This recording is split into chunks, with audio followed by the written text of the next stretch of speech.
جس طرح ڈھال آپ کر دیتے ہیں جنگ میں برستے ہوئے تیروں کے سامنے تو وہ تیر ڈھال سے ٹکرا کے گر جاتے ہیں اور آپ کو نقصان نہیں پہنچتا، تو روزہ بھی آتش دوزخ سے ڈھال ہے، جہنم کی آگ سے بچانے والا ہے۔ روزے دار کو اللہ کی خاص رحمت نصیب ہوتی۔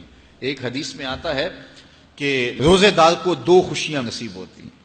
ایک خوشی اسے تب ملتی ہے جب وہ روزہ کھولتا ہے، جب سارے دن کی بھوک اور پیاس کاٹنے کے بعد شام کے لمحے ہوتے ہیں اور پھر روزہ منزل تک پہنچتا ہے، تو کس مسرت اور خوشی اور سرشاری کے عالم میں روزہ دار ہوتا ہے کہ شکر ہے کہ اتنی لمبی اور اتنی سخت گرمی کے ماحول کی شدت کے باوجود اللہ تعالیٰ نے مجھے روب منزل کیا۔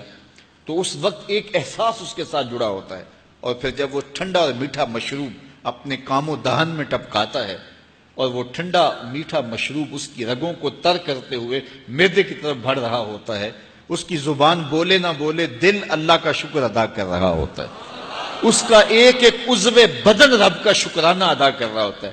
وہ ٹھنڈا اور میٹھا مشروب رگوں کو تر کرتا ہوا آگے بڑھتا چلا جاتا ہے، لیکن شکرانے کا وہ پیکر بن جاتا ہے۔ وہ ایک مسرت، ایک خوشی کا عالم ہوتا ہے کہ روزہ بھی نب گیا، سارے دن کی تکلیف بھی کٹ گئی اور اللہ نے مجھے افطار کے لمحوں تک پہنچایا۔ فرمایا روزے دار کو ایک خوشی تب ملتی ہے جب وہ روزہ کھولتا ہے، وَفَرْحَةٌ عِنْدَ لِقَاءِ رَبِّهِ، اور دوسری خوشی روزہ دار کو تب ملے گی جب روزے کے صلے میں اللہ اپنا دیدار عطا فرمائے۔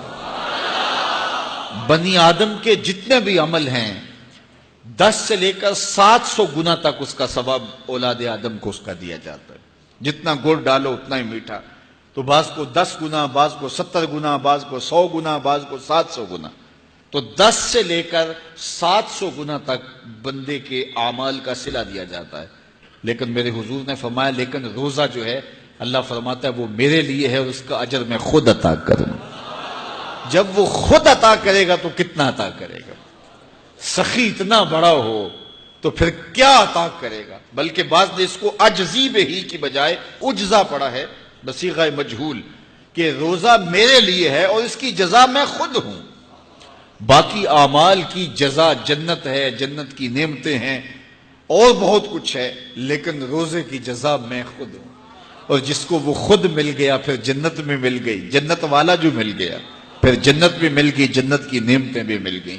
تو روزہ اللہ کی خوشنودی کا ذریعہ ہے، اس کی رضا کا ذریعہ ہے۔ تو خوش نصیب لوگ روزے کی برکتیں حاصل کرتے ہیں۔ اور ایک روایت میں آتا ہے جب رمضان المبارک کا آغاز ہوتا ہے اللہ اہل ایمان کو، اپنے بندوں کو محبت کی نظر سے دیکھتا ہے، اور اللہ جس کو محبت کی نظر سے دیکھ لے پھر اسے کبھی عذاب نہیں دے گا۔ اللہ اکبر۔ تو یہ روزہ دار کے لیے اللہ کی کرم نوازیاں ہیں، اللہ کی رحمتوں کے اجالے ہیں جو اس کے اوپر برستے ہیں۔ تو میں اور آپ اس ماہ انور کو، اس ماہ نور کو اس طرح سے گزاریں کہ ہمارے اندر کے پاپ دھل جائیں، ہماری غلاظتیں گناہوں کی مٹ جائیں، ہمارا سینہ صاف ہو جائے، ہم اہل ایمان کے لیے کشادہ دل ہو جائیں، ہمیں جو ہے وہ جھوٹ سے، تکبر سے، بخل سے، ریا سے اور دیگر امور بد سے اجتناب کرنے کی عادت پڑ جائے۔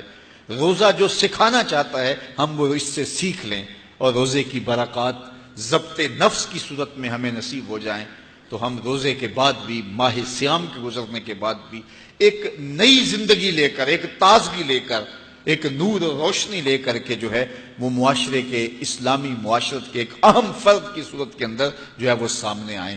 تو اللہ اس ماہ صیام کی برکتیں ہمیں نصیب فرمائے۔ ہر سال مہینہ آتا ہے، گزر جاتا ہے، ہم پورا مہینہ بھوک کاٹتے ہیں اور پھر وہاں کے وہاں ہی کھڑے رہتے ہیں، تو پھر ہمیں سوچنا